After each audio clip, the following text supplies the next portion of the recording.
Alright guys, so starting off, I'm just going to be talking about the background history on the 1911 if you're not really informed about that. The 1911 was obviously made in 1911. It was the issued sidearm for the United States side and the Great Britain. It was used in the trench warfares in World War I, used in Europe and the Pacific area in World War II, was used in the whole entire Korean War, was used in the entire Vietnam War, and it was completely used throughout Desert Storm. So this is a very, very old gun. It's one of the oldest issued guns that the U.S. military used, and it is still in use today. After Desert Storm, it was replaced by the M9 9mm by Beretta. However, still from this day, Special Forces units and PMC operators still use this gun today because they love the history behind it and they love the fact that this is a really reliable gun and it has the stopping power since it shoots a 45. Elite Force did a really good job replicating this gun. I know for a fact that many law enforcement officers buy this particular product just to train with it,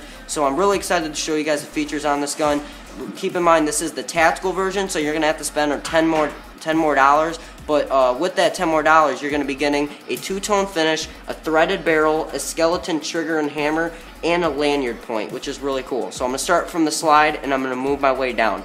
Starting off with the slide here, we have a full metal slide. It's really nice. It's got cool Elite Force trademarks here. It says Elite Force 1911 Tactical. Really cool. On the slide, you also have engraves on here, which is really nice. With an M9, the safety's up on here, and it's kind of annoying to grab it from the front, from the back, and usually people grab it from the front, but with the 1911, it doesn't matter. You can just grab it from the front, and everything's going to be great. It's a nice, smooth slide. It's really nice, low profile, and it gets the job done. The outer barrel's made out of metal as well, and for the flash hider, which is threaded, it's 14mm counterclockwise thread, so you can put on any suppressor or anything that you would want on it. On the slide, you're also getting whited dot sights, which is what the tactical version. It's basically to help you for faster target acquisition. So when you're going in a room in CQB or something, you're going to be able to line up on your target very easily, which is really nice. On the other side of the slide, there's just a bunch of warning symbols on there, like a typical airsoft gun would have. Moving down to the lower frame, it is tan, making this gun two-tone, which is pretty cool. We have the standard 1911 slide catch. I wish Elite Force actually gave us the tactical slide catch, which is basically an extension, since the slide catch is a little bit farther out, so usually when you hold the gun, you'll have your thumb like out here, but it's not that big of a deal. It's a $5 upgrade you can do yourself. You're also going to be getting the skeleton trigger and hammer, which actually does work. It actually lightens the trigger pull less than a pound, which is amazing. As you can tell, barely any pressure, very nice, and just puts that more of a realistic feel and look to it. Right here we have the standard ambidextrous safety right here, which is really cool. When this is up, you cannot pull the hammer back, you cannot rack the slide back, and you cannot pull the trigger back. So this is a really, really nice feature there. Also, it has the beaver tail safety like all 1911s. If you have the slide racked forward and you don't have your hand on the beaver tail and you're pulling the trigger, it is not going to go off. This is made to prevent misfires, and it's a nice feature. A lot of people complain about it, but you don't even have to put a pound of pressure on there. When you grip the gun, you're basically holding on to it already, so it's not that big of a deal. You're also going to be getting a rail on the bottom. As you can tell, I put a laser and a flashlight on here just for demonstration purposes here, and you can use that for indoors or even at field if you have a really nice laser, which again makes this the tactical version, which is pretty cool. The grips are pretty much self-explanatory. They're just plain. They got nice rubberized texture to them. They are removable by 2 screws on each side, so you can put on any type of grips that you would like. Right here's the magazine release. It's nice and textured, which is nice. Here's the mag. It's just a standard 1911 mag. It's got dimples on it like the real 1911 mag would. As you can tell, the CO2 canister actually takes up half of the magazine. Now this is what makes this gun stand out from most other gas blowbacks, is because it's CO2.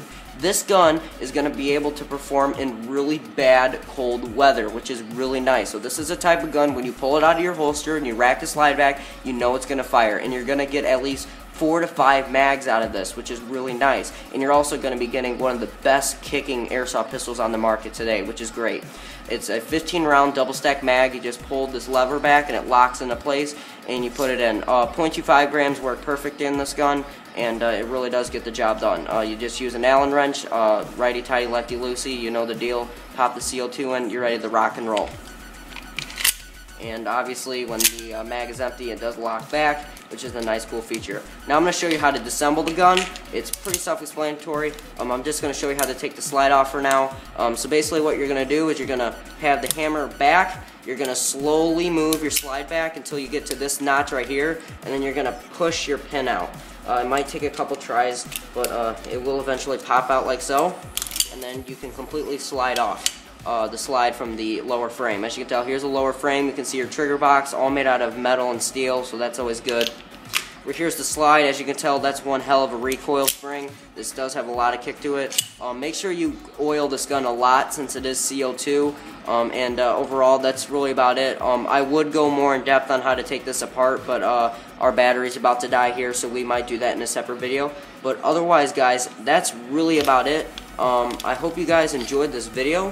And next, we are going to be showing you guys the firing test, so stay tuned. Alright guys, this is Aftermath Youth USA here. This is a shooting test of the Elite Force 1911. We got an NCSR tactical flashlight on here. It is nighttime, but we're going to see how cool this shows up, so let's get started. 15 rounds, Elite Force .25s.